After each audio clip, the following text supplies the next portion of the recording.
Hello again, and welcome to another episode of the Fun Fans Podcast. I'm your host, James Dillard. With me, as always, my co-host, always ready, Coach Bailey Jackson. How you doing, Bailey? I'm good. Happy Father's Day, James. Happy Father's Day, Bailey. I appreciate that. How's your Father's Day been? It's been great. I'm trying to finish watching the U.S. Open since there was a weather delay, but we're going to get on here, and I'm going to keep checking. We'll keep an eye on that, and we'll also talk. It is football season. What better day to kick off football season than Father's Day? We're going to talk luxury accommodations, especially in the upstate of South Carolina, specifically Vegas. There's a Heisman travel package for the LSU fans we're going to talk about. We'll get a legal update from our expert panel here on the most recent NIL and overall overhaul of college athletic proposals. And we'll tell you where you may see us on campus later this month. But first, the Fun Fans are a proud part of Greenville Sports Media's podcasting network. If you're a true sports fan, Greenville Sports Media is perfect for you. Find various nationwide podcasts, the latest articles, and other sports media at greenvillesportsmedia.com, who can also be found on all forms of social media, just like the Fun Fans. The Fun Fans are the official podcast for Clemson fans. Yeah, and the official food, sports, spirits, and catering of this podcast is Reuben's, the best wings around, with 2 locations in the upstate, 1083 Batesville Road in Greer and 11028 Anderson Road in Piedmont. Their website is reubensc.com. Reuben's is simply a great place to eat for all sports fans. All sports fans. And now, speaking of sports fans, this show is all about the fan. All right, and we're kicking off football season, and we kick off with LSU, right, Bailey? That is correct. All right, so we're going to share some things that I came across for the LSU fans that I'm giving them credit where credit's due. Okay. All right, so and I don't have here we go. I found 2 particular packages. The All-American package, and this looks like it's some company, Ascend, sponsored by LSU Athletics. We're doing a promo for them here, but this is pretty cool. Luxury accommodations in the AC Hotel in Greenville. Have you ever stayed in the AC Hotel? I have not. Is it because it's so luxurious? I would assume so. I'm more of a budget traveler myself.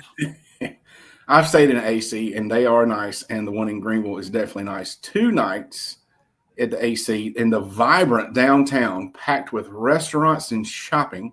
That's truth. This is true. You check in Friday, you check out Sunday. So if you're going to go to the game on Saturday, premium transportation, you really don't leave a whole lot of time for that vibrant shopping downtown, but whatever. Premium round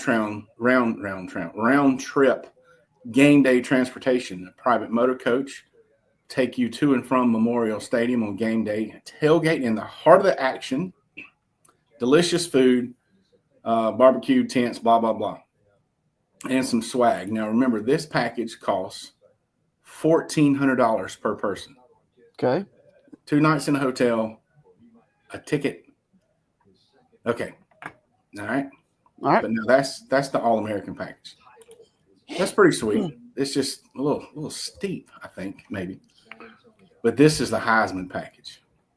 Starting at, if you can't see, and if you're only listening and you're not watching the show, that says $5,999, which is basically $6,000. Let's call it $6,000. $6,000 is the Heisman package, the ultimate fan travel experience. Private air travel. Now that does sound pretty cool. Yeah. Round trip private jet flight from the city of your choice. So not just from the Baton Rouge or somewhere else nearby, from the city of your choice. The round trip transportation from the airport, et cetera, similar to the other package. 2 more nights at the AC Hotel, the restaurants, the vibrant shopping again. And I think these cats get better seats. If I looked at it a little closer the other day, and I think these folks also somehow they got lower deck tickets.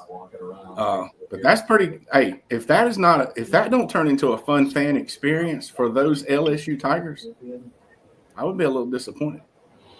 Yeah, I wonder if there's any way they could, since we've done this promo for them, they could just fly us down and we could be part of that and see what it was all about. That would be. I mean, they should, or at least would come on the show and talk to us a little bit about it or Right. something before they do that. All right. So, all right, would you do either one of those trips, Bailey? If we were going to LSU, would you do it the other way? No. Yeah, me either. All right. So just throwing it out there. Item number 2 that is 100% football related, and here we are in June, and they have already announced the kickoff time, not for the LSU game, not for the Troy game, or not for any other game in between, but none other than the final game of the regular season against our favorite rivals, the Gamecocks. And it has been announced for high noon at Willie B. You heard about this, I assume. Yeah, and I'm assuming it can still change. Well, okay, I thought the same thing, but once you dig a little deeper, were you aware that the Southeastern Conference has announced all their game times? They just want to plan ahead. And this is what has kind of bugged fans since TV took over, which now at this point you go back 15, 20 years. Right. When the TV is deciding the kickoff time. Now, let me just be clear.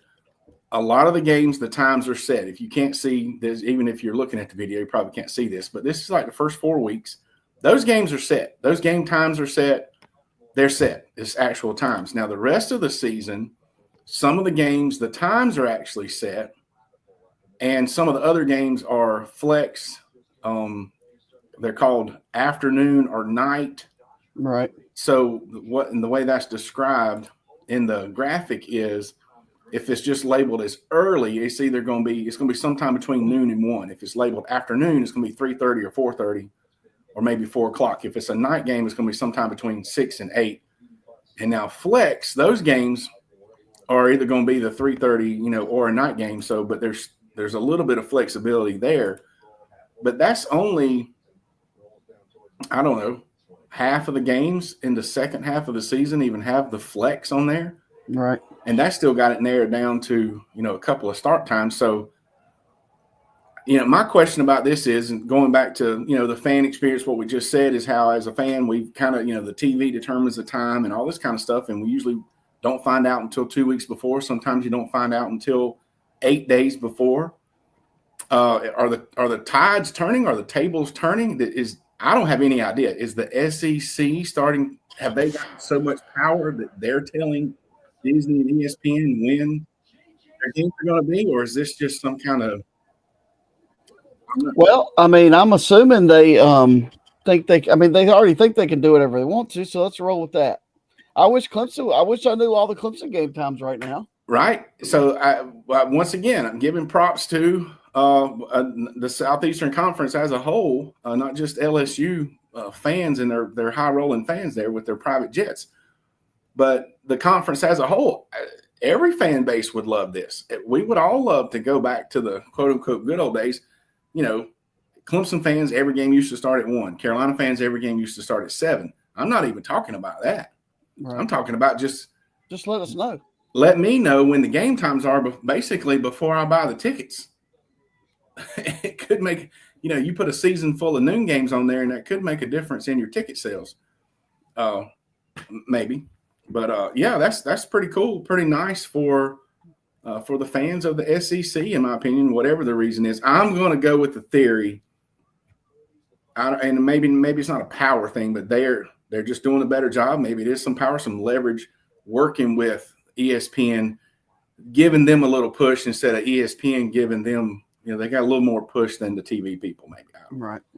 And so maybe it's a good sign for all of the rest of us. Well, breaking news. All right. Relative unknown and one-time PGA Tour winner J.J. Spawn just made about a 40-footer on 18 to win the U.S. Open. Go JJ. He's of course crying. Dynamite. And it is golf is just such a great sport. Just a great game. We should play Anyone can sometime. win. This is true. It's like my roommate David Reese told me one time when I said, one of these days I'm gonna beat you in golf. He said, well, there is no defense in golf, so Right. you never know for sure. Even though he was way better than me when we were in college, probably still way better than me. But what it takes. I mean, I don't mean like I could go out there and win that. I mean, anybody that qualified could win. Any of those guys. Even though anybody could have qualified for that tournament if your handicap is low enough. Well, you know what any champion has plenty of? Energy. And when you need some energy, go to w.gg and a promo code FUNFANS for 10% off of your Jitterless energy drink. Okay. Yep. So on our last show, which was 2 weeks ago, we discussed what we felt like, or at least what I felt like, was kind of enjoying not a lot of NIL talk with the spring sports. But those days are over. The NIL talk is back.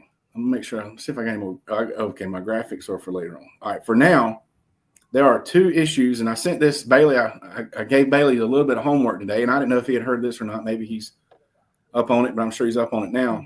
And he is our expert panel. Oh, but great. Everybody is aware of the settlement. Everybody's already heard about this. Every school can pay their athletes $20 million. And just FYI, the way some people are presenting that's a little bit confusing. They're not going to have $20 million to pay each player. Right. Like I can pay this cat 20 or I can pay this cat 15. Total. And that is all their athletes across all their sports. So it's 20 mil. It's part of the revenue sharing. And that's what the school can give. Now the kids can still get their, I don't know about that. See, this runs into trouble, I think, with the collectives, but they can definitely get their other NIL things. They can do their commercials and all that kind of stuff. But they can make agreements with companies and things like that. Correct. So now two things have happened since that has happened. The power conferences, not the NCAA, want to bring greater scrutiny to those arrangements under the direction of a new entity called the College Sports Commission. Regardless of whether the school opts in to making NIL payments, any Division I athlete who has a deal or deals worth $600 or more will have to report those deals to a system called NIL Go. And then that data will then be evaluated to determine whether the deal has a valid business purpose within a reasonable range of compensation. That comes from the USA Today. So the power conferences are trying to reel it in a little bit? Or what do you think is going on there? I think they just want some equity across the board and some type of accountability, because kids are getting paid to sell cars and they're never showing up on anything, or they're getting paid to sell refrigerators at Joe's Appliance and Joe's just cutting them a check. Yeah, they're getting paid on paper, but they're not really even making the commercial or whatever. And a lot of that's I know a lot of the kids are getting paid to share stuff on their social media. And I guess that could be something, if they're paid to do it, they better do it. So, Yep. And that makes sense. I guess that's probably a good thing that the conferences are trying to, I'm going to say, police themselves, especially. And they want to create equity. I'm telling you, it's got to do with the schools that have a gazillion dollars versus the ones that only have $1 million. So that's the only question. I agree. I do agree. However, in the dog eat dog competitive world out there, those conferences, I don't know that. So the big schools wouldn't like that. The Ohio States, the Alabamas of the world, the Texases. Well, the ones that aren't going to like it are the ones that are doing it incorrectly now. Well, and the ones that have all the money. Yeah, and or the boosters that have all the money, who are just paying kids, and they're not using their name, image, or likeness. Right. If the whole idea behind this was that if my image was used to make money, let's say I showed up in a Gatorade commercial in a Clemson uniform doing something and Gatorade was making money, that I should get some money too. Yes. But it's spiraled out of control. Yeah, it went out of control. So Yes. I guess those schools are just outnumbered when it comes to the conferences. There's more Vanderbilt, Kentucky, Duke, Virginia Tech. No offense to any of those schools of the world, than there are the Texas, Ohio State, Alabama. So, and that makes sense. So that should be a good thing. All right, now here's our other number 2 action on the table, and this is where Bailey's expertise of being a social science, he's the master of the social sciences, will come into play. There is a bill. So if you hear about this, there's a bill. It's called the Restore College Sports Act. So before we go any further, Mr. Jackson, please explain to the listeners the difference between a bill and a law. Well, a bill is introduced by a member of Congress. In this case, I think it's the guy Texas Cruz. Isn't it Ted Cruz? It was in the article about it, and I didn't put that I think so. on our script.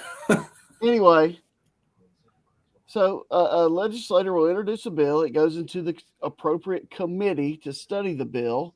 And if it comes out of committee, it will go to be voted on the House floor. If it passes the House, it then goes to the Senate committee, and it has to go through voting in the Senate. It can become law when it goes through both houses, and it becomes or it gets signed by the president or the governor or whoever. Correct. So this is currently a bill. So if you hear about this on this show is to educators. So we're going to make sure we give everybody the accurate information. No offense to some of the other guys, but they talk about it and they don't specify, and sometimes it's not very clear. But this would be a good time for you to play the Schoolhouse Rocks video. I'm just a bill. Just a bill. I don't know if we can do that or not. So we I don't know. Could be a copyright violation. He's just sitting up there on Capitol Hill. Yeah. And he's waiting to get out of committee and go to the House. Those videos are great. They are great. Very educational. That's why Gen X is so much smarter than every other generation. Conjunction, junction. What's your function? Sorry. All right. So the Restore College Sports Act intends. Oh, here it is. Congressman Michael Baumgartner, whoever that is. There's another one by I read it. It's one of the different. There's several of these things out there. Okay. Well, this one aims to reform college athletics by replacing the NCAA with new entity, the American College Sports Association. And right off the bat, that gives me red flags. So we're going to replace one, lettered organization with another. What's going to be the difference? But whatever. Proposes a system of equitable revenue sharing, regionalized conferences, and caps on coaching salaries to address concerns about fairness and competitive balance in college sports. So it establishes the ACSA, equitable revenue sharing, like the NIL and all that kind of stuff. Regionalized conferences, the athletic conferences will be restructured to include teams within the same time zone to reduce excess travel. So that would be, they're just going to pass a law. You have to be in a conference, East Coast and Central and Mountain, and that would be very government of them. The transfer policy, the bill would remove restrictions on student-athlete transfers. Are there any restrictions on student-athlete transfers right now? If they are, I don't know. I don't know. That seems like the Wild Wild West right now. Everybody wants to dial that in. And it would establish a national commission to set clear rules for athlete compensation and program governance. One of the things is it would cap the head coach's salary at 10 times the cost of tuition of that school. So like Dabo's cap would be like $350,000 because it's about $35,000 to go to Clemson for a year ish. Yeah. So there's a couple of this to me seems like government getting heavily involved in the operation of the NCAA, which would become, and can you imagine, welcome to the ACSA National Championship game. It can only be between 6 and 6:30 because that's what we wrote in the bill. Right. It has to be in a central location. Right. And Kentucky can't be in the same conference with Louisville. I don't know, because of the timeline that goes. These are the guys that can't even decide that we need to quit changing our clocks twice a year. Right. I mean, come on, give me a break. What the thing about trying to make it more equitable is the same thing everybody else is saying, but everything else in this is like the opposite of what everybody else is saying. So I hope that's crap. I hope that bill doesn't make it up far on Capitol Hill to become anything. And that was just found with their links and all, but that was Google AI. If anybody wants to test us on that one, so there's some new things coming, or not new things. So the thing is, this is what. If there's not actual college football going on, there's still plenty to talk about when it comes to college football. So I guess that's a good thing. Can be. Yeah. All right. But speaking of what is actually going on right now, the College World Series. Now, we've been giving the SEC some props. You know, they set another record this year in college baseball. Do you know what that is? No. The most teams eliminated before making it to the College World Series. That's good. Yeah, so they set a new record, 13 teams in and 11 of them. Yeah, and Kevin O'Sullivan, Florida coach, showed out at Coastal. Pretty sure he's a former Clemson assistant. So is Corbin at Vanderbilt. Yeah. Anyway, but the real update: Go Coastal. Go Coastal. Coastal is bracket. They're playing the Beavers right now of Oregon State. When I came upstairs, they were up 3-0. Very much early in the game, the first team to be eliminated, the poor old Arizona Wildcats. They got by the Louisville Cardinals, an ACC powerhouse. Are they an ACC baseball powerhouse now? Well, I mean, it's all about getting hot at the right time. I know that's right. Baseball is such a game of trends and momentum. And LSU beat Arkansas in the winners bracket, so Arkansas tomorrow gets to decide whether who they're going to play the. This one I should write this stuff down. Yeah. But I know the Murray State. So the Cinderella has to play what's based on rankings the best team left in the postseason to stay in it tomorrow. So. Good luck to them. I'm definitely pulling for the underdogs. All right, speaking of updates, do we want to go with how the O's are doing, or do we want to go with a recap of Bailey's trip? Bailey, where you at? I'll go with both. I'll go with how the O's are doing. They're 9-4 in the month of June. They were at one point a couple weeks ago 18 games under 500, and now they are only 10 games under 500 after sweeping the Angels this weekend. And I'm telling you, people are getting healthy. The worm is turning. They are only 6 games out of the wild card. Oh wow! Yes. So and they still have almost 100 games left, or just under 100 games left. Oh yeah, MLB is not even close to being over. They're not even halfway home. Yeah. So and it's like Bailey. He's the big O's fan, but if you watch the show, we do the O's update, and early in the season, Bailey's like, oh no. But all I see is the ticker when I'm watching other stuff, and I'm like, Bailey's going to be happy because I've been seeing a lot of O's W's. Yeah, 9-4. They do have they're in the middle of a stretch where they play like 16 days in a row. Today, they rested a bunch of starters, and that's always a little bit iffy, but then they just beat the mess out of the Angels. And they go to Tampa Bay tomorrow, and then they play the Yankees. All right. Well, speaking of the fan experience, who took this picture? I took that picture from my seat Wednesday night at Camden Yards in Baltimore. Look out. Tell us about the trip. Well, my first cousin invited my son and I up to celebrate his graduation from high school. We flew up Wednesday, went straight to Baltimore from BWI Airport, went to a crab house, got a table full of crabs, and there is a before and after picture. That's the after. Let me do the before. There's the before. Here we go. And they were some of the biggest Maryland blue crabs I've ever seen, and they're orange because when you cook them, they're no longer blue. And those were alive 30 minutes before we ate them. And it takes some work, but you know what? It was good. And if you can see that table, that's a lot of torn up crabs. A lot of Poor crabs guys. got torn up. Now, and who all was partaking? Was it just you and Whit? It was my first cousin, where you can see his arm sitting across the Okay. table, and Okay. Whit and I are sitting on this side of the table.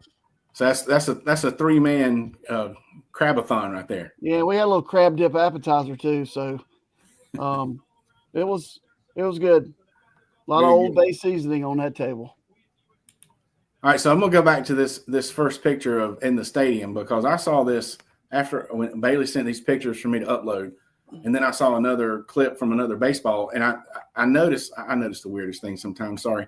So this gentleman that's in the foreground of the picture, you can see he's wearing what we normally refer to as the turnover chain. And I saw another baseball clip from maybe it was a College World Series, and one of the fan or somebody was wearing, what we call the turnover chain. Now that's a football term. So my question 3 is, years ago, the Orioles had a homer chain.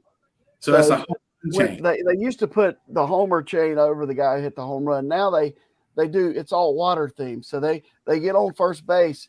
If they hit a single, they turn the faucet on. If they go extra bases, they run the sprinkler. All right.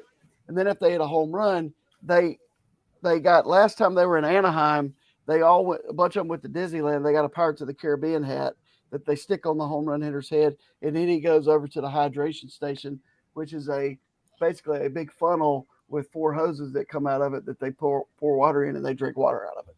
Oh, okay. It's just sprinkler's my favorite. And that was what was going on early in the year. They had not determined what they were going to do, and they were struggling, so they went back to last year's. You got to go. But before that, it was. And when the backup, the pitchers that aren't in the bullpen, when they hit a double and they go to second and they do the sprinkler, they all spit out water like the sprinkler's running. Got you. I mean, you got to have your things. You got to have your celebrations down pat to get any. Yeah, every major league team has a home run thing. Okay. And Seattle actually has they put on this jacket, like this big, I don't know, it's like a dinner jacket. Then they have a trident, like for a Mariner. Right. You walk through the dugout. There you go. So all of them's got cool stuff. So, but the big chains that the fans wear in football is a turnover chain, and in baseball it's a home run chain. In baseball, that's 3 years. 3 years ago, they used the chain. Okay. Yeah. All right. Very good. Well, that's good to know. I mean, the things you're only gonna find out and hear on the Fun Fans podcast. And speaking of the podcast, we will be on campus later this month. Bailey, moving day's coming. I know. It's right around the corner. 10 days from now. 10 days from now, we will be taking our babies, the little babies, to Tigertown. We are going to be coming to you on this show every other Sunday throughout the remainder of the summer. We're still looking for 2 more sponsors. So if you or you know someone who wants some exposure for cheap, on the cheap, and we'll do some sharing on the social media as well, reach out to us. With all the legal stuff going on in college sports, Bailey, we need to get a law firm. We should be sponsored by some law firm. That would be. Yeah, that would be good. That'd be maybe sports law experts.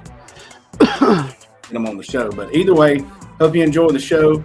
Please enjoy the rest of the College World Series. Get ready to enjoy your favorite college football season. I'm thankful it's football season. I'm just ready to get for the games. Happy Father's Day once again to all the dads out there, and we will be back in 2 weeks. Thanks again for checking us out. Don't forget to click subscribe on the Fun Fans Podcast YouTube channel, as well as your favorite podcast platform. Follow us on social media, and please share. Reach out to become a sponsor on behalf of the Fun Fans Podcast. J Thrill Entertainment, Greenville Sports Media, and Bailey Jackson. Happy Father's Day, everybody. Thanks for listening.